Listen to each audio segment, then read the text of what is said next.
Bonjour à tous, alors aujourd'hui je vous retrouve par la lecture de ce livre dont je vous ai déjà parlé qui s'appelle Le Grand Voyage. C'est une histoire écrite par Odysseus qu'on peut trouver sur licence Art Libre. Dans une autre vidéo je vous ai déjà raconté comment on en était arrivé à avoir ce livre en chair et en os dans les mains. Alors c'est parti, installez-vous confortablement. Ouvrez bien grandes vos oreilles et on démarre. Le Grand Voyage. Le Grand Voyage, c'est le titre de mon histoire. Le titre, c'est un peu comme le prénom de mon livre. Ça me dit un peu qui il est, ce que je vais trouver dans l'histoire.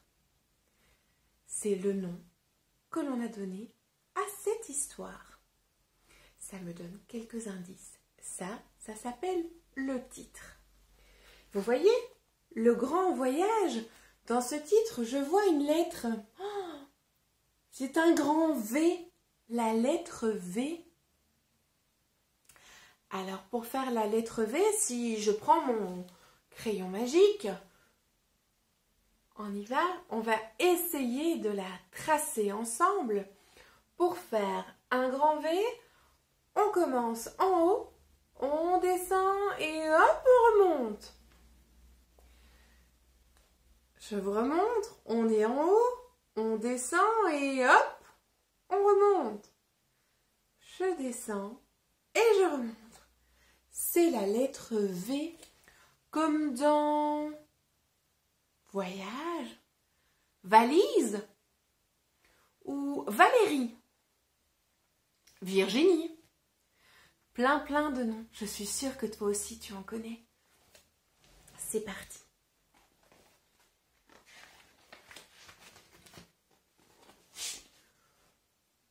Je m'ennuie. Tu t'ennuies? Mais comment peux-tu t'ennuyer dans un si bel endroit? Regarde autour de toi. N'est-on pas bien ici?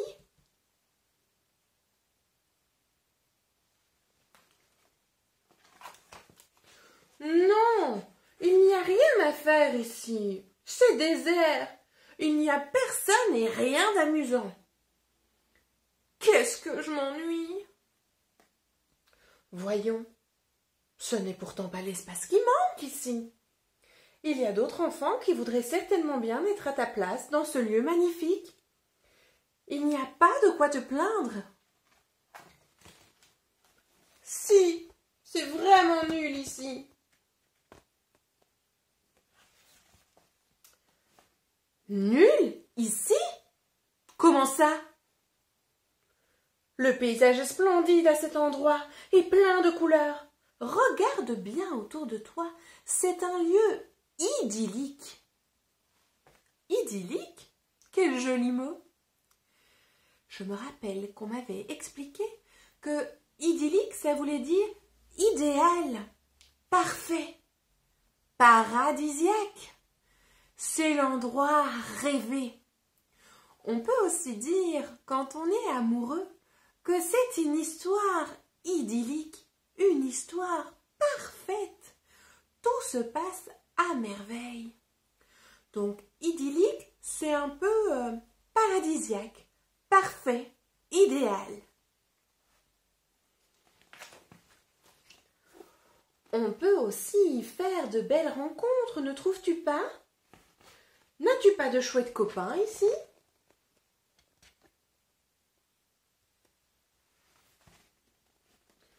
Et puis, ajoute papa, tu peux te promener, te cacher sous les rochers, gambader dans les coraux, les anémones, croiser de beaux poissons. Nous avons tout ce dont nous avons besoin ici. C'est une chance, ajoute maman.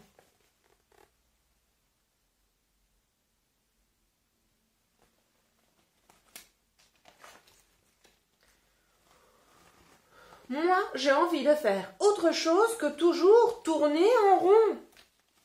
Tout se ressemble ici. Le paysage est toujours le même. C'est monotone. On fait toujours la même chose. J'en ai marre, crie Petite Goutte. J'aimerais voir d'autres endroits, d'autres paysages.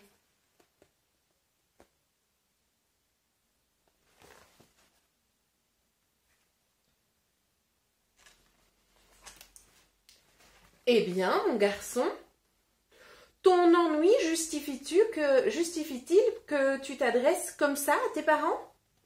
Grand-père, qui a tout entendu, vient d'apparaître. Si tu trouves ce paysage monotone, pourquoi ne fais-tu pas le grand voyage? Le grand voyage, grand-père? Mais qu'est-ce que c'est? Le grand voyage, fiston, c'est une belle aventure dans des contrées inexplorées. Des contrées? Ah oui, comme les voyageurs. Les voyageurs, ils traversent des contrées. Ça veut dire des pays ou des régions qu'ils ne connaissent pas. Ma contrée, à moi, c'est la Belgique. Et puis, un peu plus précisément, c'est Namur.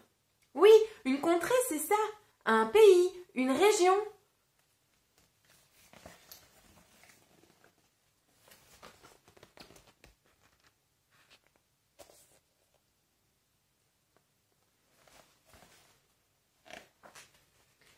Mais où dois-je me rendre, grand-père, pour participer à cette aventure? Demande Petite Goutte, soudainement enthousiaste. Eh bien, il faut remonter à la surface et attendre que l'on vienne te chercher. Tu verras, ce n'est ni compliqué ni dangereux. Mais tout d'abord, il faut présenter tes excuses à tes parents pour leur avoir parlé ainsi. Petite Goutte présente ses excuses, demande et obtient l'autorisation de ses parents pour prendre part au grand voyage. Après avoir préparé son sac à dos contenant des vivres, de quoi se changer et de quoi dormir, Petite Goutte remonte vers la surface accompagnée de ses parents. Il a hâte de partir et de découvrir le monde.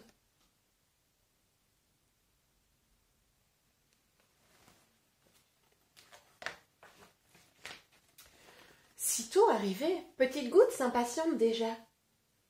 Qu'attend-on? Qui vient me chercher? Eh bien, répond papa, on te laisse la surprise. Ne trouves-tu pas qu'il fait plutôt chaud ici? Plus chaud que dans les profondeurs de la mer? C'est vrai, répondit Petite Goutte. Et alors? Le soleil pose ses rayons sur la mer et la réchauffe un peu, dit maman. C'est grâce à eux que tu vas pouvoir t'envoler. M'envoler? Vous me faites une plaisanterie? Une goutte ne peut pas voler. Patience, patience, déclare papa, plein de malice. Regardez les amis, il y a ici des lettres, et quand je les mets ensemble, ça forme des mots. Et puis, quand je mets les mots les uns à côté des autres, ça me fait une phrase. Quand on lit une histoire, on lit les mots de la phrase.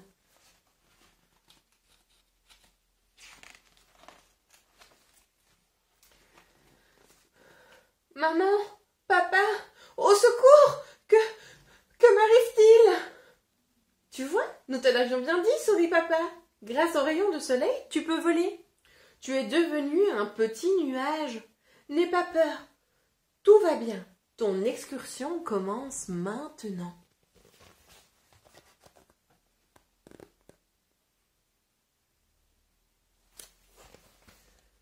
Oh, je me sens léger. Bon voyage, mon grand garçon. Reviens-nous vite, avec plein de choses à nous raconter. C'est promis. Merci, papa, maman, à très bientôt. Petit nuage, monte.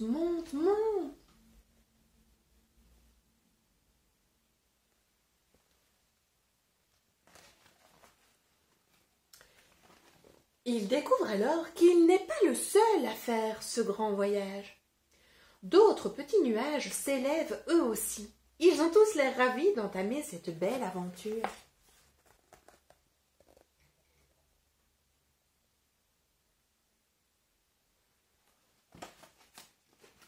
En voiture!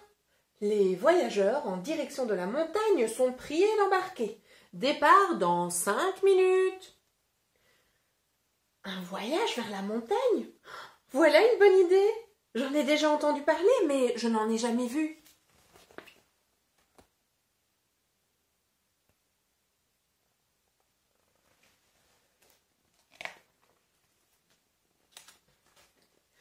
Bonjour mon gars, tu m'as l'air d'être un peu perdu. C'est ton premier grand voyage, c'est ça?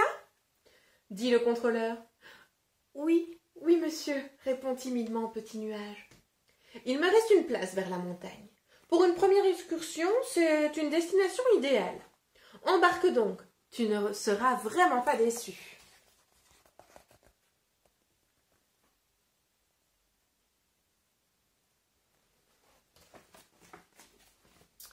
Après avoir rangé son sac dans le bus, Petit Nuage prend place à côté d'un autre voyageur de son âge.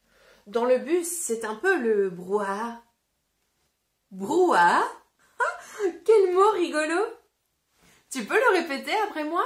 Attention, le mot c'est brouhaha. Brouhaha. On y va? On essaye ensemble? C'est parti! Brouhaha.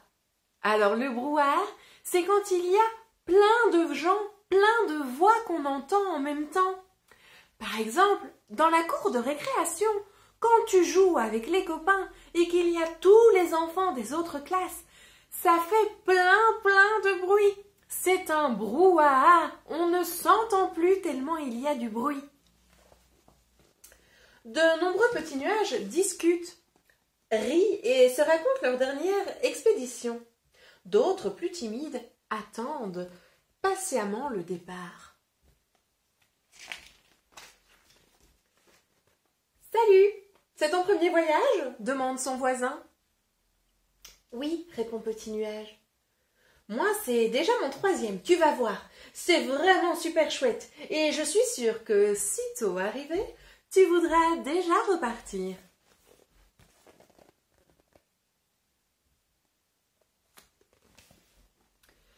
Avez-vous tous bien attaché votre ceinture? Demande le contrôleur. Oui, répondent les petits nuages en chœur. Dans ce cas, répond le chauffeur, si tout le monde est prêt, en avant toutes! Poussé par une brise légère, le bus se met en route vers la montagne.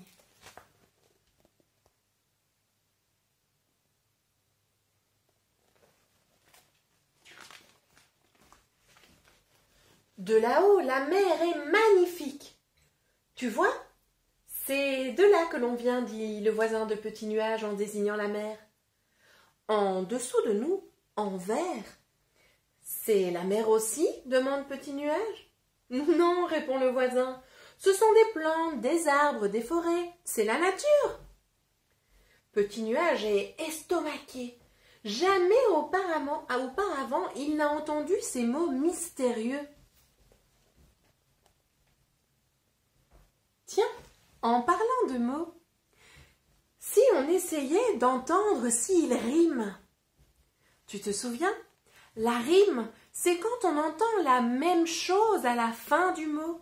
On entend le même bruit, les mêmes sons. On va essayer. Sur cette page, j'ai vu le mot mer. J'ai vu le mot vert et le mot nature. Je vais essayer de trouver si ces mots-là riment. Alors, je te montre d'abord le premier mot. Alors, le premier mot, c'est le mot mer. Mer comme la mer du Nord, la mer là où on va, à la plage. Il y a aussi la mer. Quand je dis mer, j'entends M que j'écris avec un M, puis j'entends R. Je l'écris avec un E et un R. Mer. À la fin de mer, j'entends R. On va essayer de voir. Est-ce que le mot mer rime avec terre? Mer, terre. Je vais essayer de l'écrire pour voir. Terre. Que j'écris avec un T, R.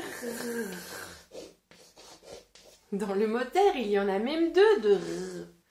Donc, dans le mot terre, j'entends T, R, R. Oui, comme dans mer. Mer, terre, on entend le même à la fin. Ça rime. Mais donc, ça rime aussi avec mon mot suivant, le mot vert. Terre, mer, vert. Mais oui, ça rime, je vérifie. Vert, comme la couleur vert. Vert, j'entends V, que j'écris avec un V. J'entends aussi R, R, vert. Et quand c'est la couleur, comme la couleur de la nature, je mets un T que je n'entends pas. Il est muet, il ne fait pas de bruit. Vert, j'entends V, R. Comme dans mer. Mais alors, est-ce que nature, ça rime avec vert ou mer? Je vais vérifier. Nature. Nature, j'entends N, que j'écris avec un N. Na, le A, avec la lettre A. Nat, le T. Nature, avec la lettre R. Et encore une lettre muette, le petit E cette fois-ci. C'est le mot nature. Nature, à la fin du mot, j'entends ur. Ur, R. Mais ça ne rime pas. Ce n'est pas le même. Je n'entends pas le même à la fin. Nature, ça ne rime pas avec vert ou terre ou mer. Nature, nature, peinture, nature, peinture, Oui, ça marche. Nature, ça rime avec peinture. J'adore les rimes. Je suis sûre que tu peux en trouver plein d'autres. N'hésite pas à les dire chez toi.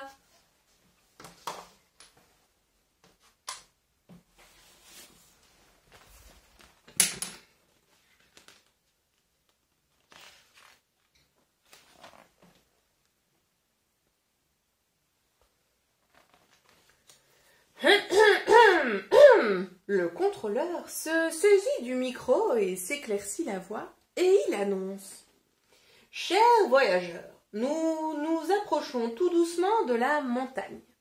Cependant, étant donné que d'autres personnes se rendent vers cette destination, il y a quelques petits ralentissements.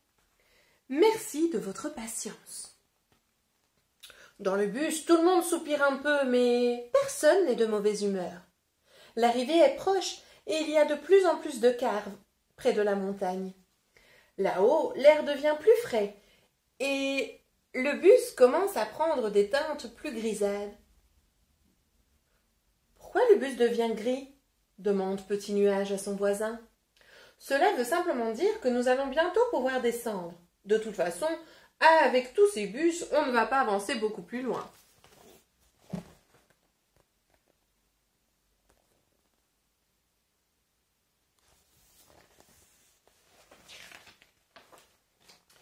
Mais comment va-t-on faire pour descendre? Un petit nuage est trop léger. Regarde, grâce à l'air plus frais, nous sommes redevenus de petites gouttes. Nous allons arriver. Mais s'ils sont dans un bus, dans les airs, dans le ciel, comment ils vont descendre? Ah ben oui, comme si on était dans un avion. On met son parachute et on saute. On peut faire ça. On peut sauter du bus qui est dans les airs, peut-être. On va voir si c'est ce que Petite Goutte va faire. Le contrôleur reprend le micro. Chers voyageurs, nous voici arrivés à destination. Veuillez reprendre vos bagages et vous apprêter à descendre. Notre agence vous remercie de votre confiance et espère vous revoir très bientôt.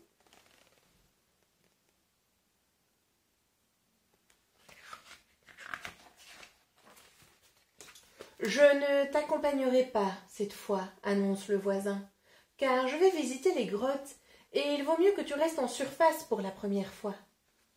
Topla! Bonne route et à bientôt sans doute.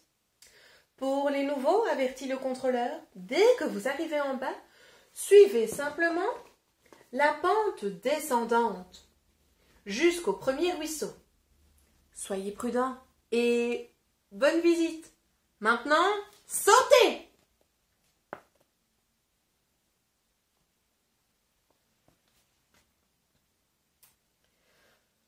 Leur sac à dos bien attaché, toutes les petites gouttes descendent du bus ensemble à la conquête de la montagne et de la nature qui les attendent.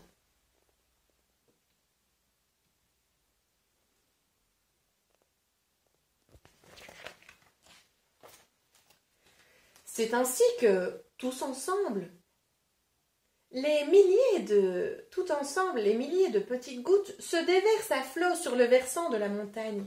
Oh, quel spectacle! Regardez les amis, comme il pleut!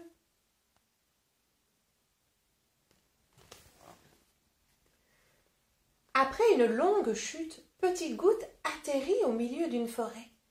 Près du sol, il bondit et rebondit de feuille en feuille. Il est quand même un peu secoué. Malheureusement, durant sa descente chaotique, il perd sa belle casquette rouge. Oh, regarde. À ton avis, comment Petite Goutte se sent-il? Il vient de perdre sa casquette. Regarde, on dirait qu'il est surpris. Il fait des grands yeux, une bouche, et il vérifie sur sa tête. Sa casquette n'est plus là. Il est surpris et étonné. À mon avis, il est aussi un petit peu déçu, un petit peu triste d'avoir perdu sa casquette. Après avoir repris ses esprits, Petite Goutte suit la pente descendante comme l'avait clairement expliqué le contrôleur dans le car. Entre-temps, les bus sont repartis et le soleil est revenu.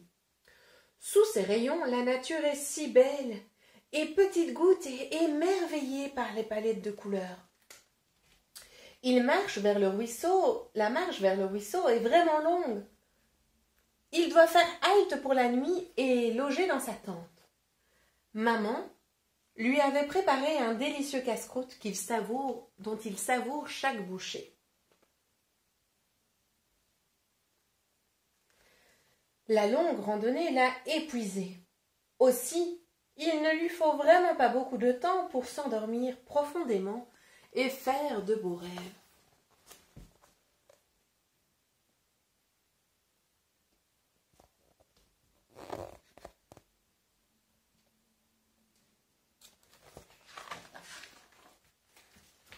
Le lendemain, après quelques heures de marche, Petite Goutte arrive enfin au ruisseau.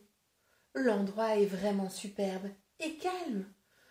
Petite Goutte y resterait bien un petit temps, mais il a hâte de rentrer à la maison afin de raconter sa belle aventure.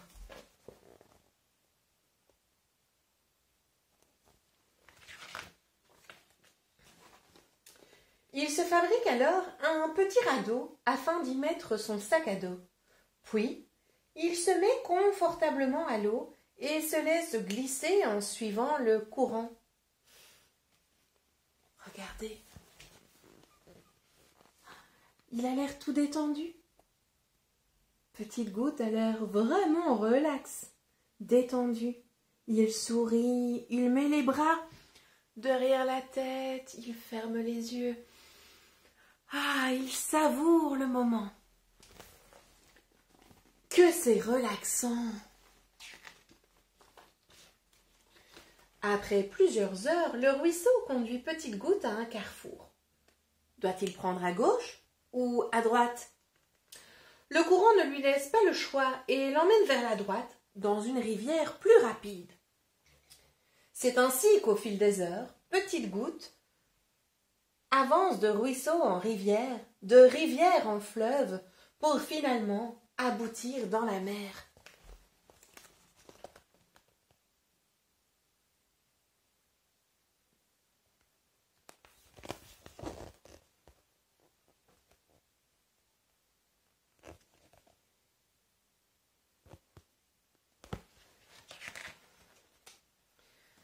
Je suis de retour.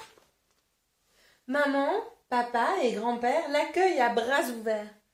Tu dois en avoir des choses à nous raconter. Oh, ça oui, répond-il, débordant d'enthousiasme. Il leur raconte avec de nombreux détails tout ce qu'il a vécu durant ce beau voyage.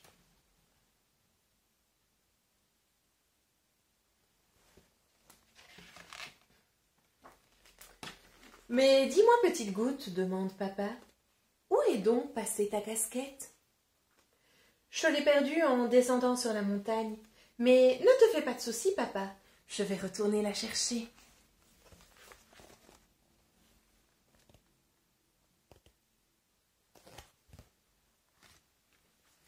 Et voilà, c'est ici que s'achève la lecture de l'histoire Le Grand Voyage d'Odysseus. J'espère que cette histoire vous a plu et je vous retrouverai les jours prochains pour la lecture du jour 2. Je compte sur vous pour être en forme et d'ici là, prenez soin de vous. Je vous embrasse. À plus tard.